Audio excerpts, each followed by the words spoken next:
बिस्मिल्लाहिर्रहमानिर्रहीम। आज हमने पढ़ना है scalar and vector quantities.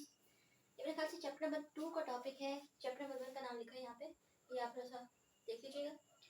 Scalar and vector quantities, मेरे ख्याल से लास्ट टॉपिक हमने यही भी पढ़ा था कि हमने स्केलर एंड वेक्टर क्वांटिटीज ये पढ़ी थी कि ये किसकी टाइप्स होती हैं, फिजिकल क्वांटिटीज की टाइप्स होती हैं और किस बेस पर होती है, मैग्नीट्यूड और डायरेक्शन की बेस पर इन टाइप्स को बनाया गया था, जिनका नाम है स्केलर क्वांटिटी और वेक्टर क्वांटिटी।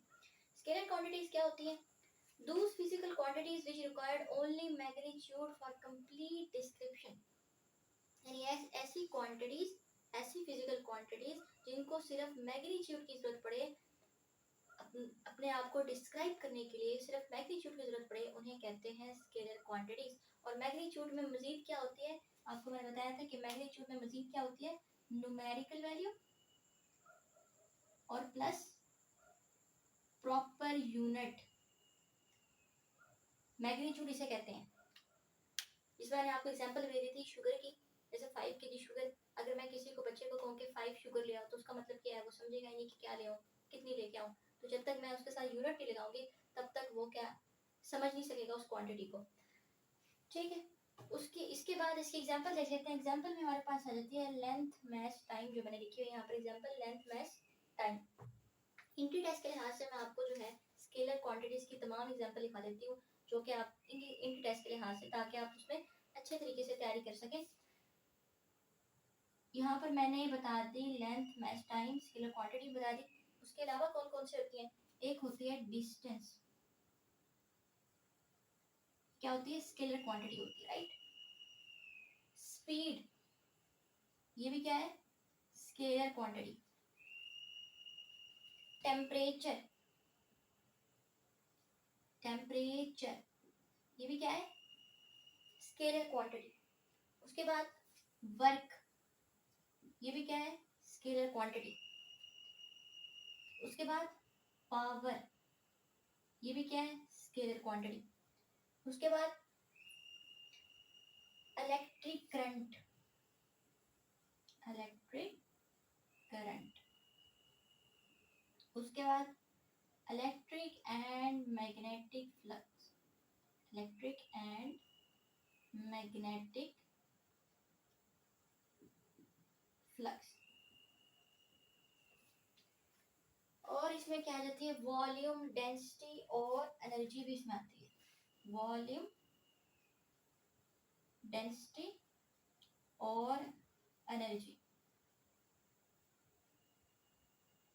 अच्छा, एक चीज आपने याद रखनी है कि जो तमाम बेस क्वांटिटीज होती हैं, जिसमें हमने पढ़ा था कि 7 बेस क्वांटिटीज होती है, वो किसमें आ जाती है, स्केलर क्वांटिटीज में। ये भी आपने याद रखना है, जिसमें आपको नजर आ रहा है कि टेम्परेचर क्या है, बेस क्वांटिटी है, जो किसमें आ गई, स्केलर क्वांटिटीज में।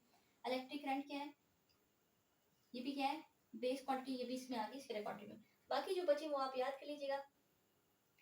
उसके बाद आ जाता है ये, अब ये जो है ना, डॉट्स में जो मैं चीज लिखती हूँ, उसका मतलब होता है कि ये चीज जो है ये इंट्री टेस्ट के लिए बहुत इंपॉर्टेंट है।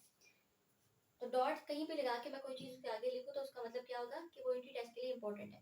आगे थोड़ा सा मजीद उसने स्केलर क्वांटिटी को डिफाइन कर दिया है कि scalar can be added, subtracted and multiply by simple arithmetic rule. कि अगर आपने स्केलर क्वांटिटी को ऐड करना है या सब्ट्रैक्ट करना है या फिर मल्टीप्लाई करना है, तो वो आप क्या इस्तेमाल करेंगे, arithmetic rule. Arithmetic rule basically क्या होता है, मैथमेटिक्स, मैथमेटिक्स के सारे रूल्स क्या कहलाते हैं, अरिथमेटिक रूल्स। ठीक है, उसके बाद सेकंड पॉइंट, ये भी टेस्ट के लिए इंपॉर्टेंट है कि स्केलर क्वांटिटी रिप्रेजेंट कैसे किया जाता है। Scalar can be represented by light face letter और कैरेक्टर।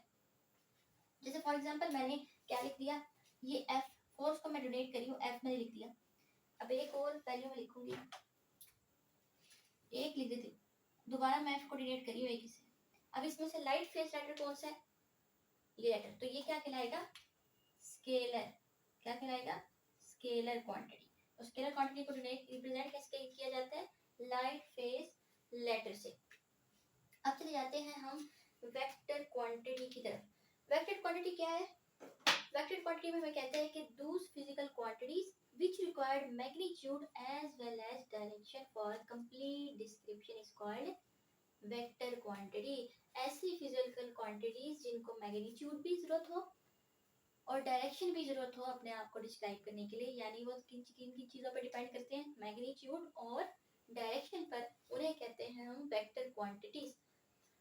जैसे फॉर एग्जांपल मैंने आपको बता दिया था कि अगर कोई बच्चा नहीं आया है रहने के लिए, कहीं नई जगह पे आया है और मैं उसे कहूँ कि 5 kg शुगर ले आओ, तो वो बच्चा कहेगा कहाँ से लेके आनी, उसको बच्चे को डायरेक्शन ही मुझे बतानी पड़ेगी। तो ऐसी जो क्वांटिटीज जिनको डायरेक्शन भी बतानी पड़े और मैग्नीट्यूड भी, उन्हें कहते हैं वेक्टर क्वांटिटीज। एग्जांपल मैंने लिख दी फोर्स, वेलोसिटी और एक्सेलरेशन। और एग्जांपल अगर लिखना चाहते हैं तो वो भी लिखिए, मैं आपको एग्जांपल भी लिखवा देती हूँ। ये लिख लिया होगा मेरे ख्याल से आपने, इसको रेस कर देती हूँ मैं। ये मैं एग्जांपल लिख रही हूँ वेक्टर क्वांटिटीज की। मजीद एग्जांपल वहाँ पे मैंने थोड़ी सी बता दी आपको, फोर्स, वेलोसिटी और एक्सेलरेशन मैंने आपको बता दी। और एग्जांपल्स लिखना चाहते हैं लिख लें, क्योंकि ये एंट्री टेस्ट के लिहाज से बहुत इंपॉर्टेंट है। मोमेंटम, मोमेंटम हो गया, एरिया हो गया, टॉर्क हो गया, और कौन सी इसमें आ जाती है, डिस्प्लेसमेंट भी हो गया, ठीक है, डिस्प्लेसमेंट भी इसी में आ जाती है, ठीक है। और कौन सी रहेगी हमारे पास,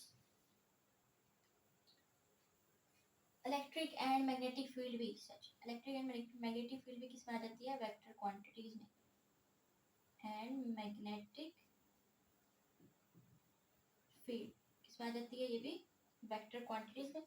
और कौन सी आती है, और हमारे पास एक और भी है वेट, ये भी किसमें आ जाती है, वेक्टर क्वांटिटीज में, ठीक है, समझ आ गई होगी। उसके बाद डॉट में दोबारा पॉइंट आ गया, ये भी किसके लिए इंपॉर्टेंट है, टेस्ट के लिए। क्या कहते हैं हमें कि vector can be added, subtracted और मल्टीप्लाइड बाय वेक्टर अलजेब्रा। कि वेक्टर को ऐड करें या सब्ट्रैक्ट करें या फिर मल्टीप्लाई करें, तो वो किस मेथड से करें, वेक्टर अलजेब्रा। ये स्केलर का यहाँ पर क्या था, सिंपल अरिथमेटिक रूल, यहाँ पर क्या है, वेक्टर अलजेब्रा, ठीक है। सेकंड है हमारे पास डॉट में रिप्रेजेंटेशन। रिप्रेजेंटेशन मैंने आपको बताई नहीं, इसको रिप्रेजेंटेशन को हम यहाँ पे डिफाइन कर देते हैं, ये रेस कर रही हूँ। वेक्टर की रिप्रेजेंटेशन दो तरीकों से की जाती है, यानी वेक्टर की रिप्रेजेंटेशन को दो तरीकों में रिप्रेजेंट किया जाता है, टू वेज में रिप्रेजेंट किया जाता है। फर्स्ट क्या है, फर्स्ट हमारे पास है सिंबॉलिक रिप्रेजेंटेशन। सिंबॉलिक रिप्रेजेंटेशन, इसका दूसरा नाम किसी को पता है, इसका दूसरा नाम होता है एलजेब्रिक। एलजेब्रिक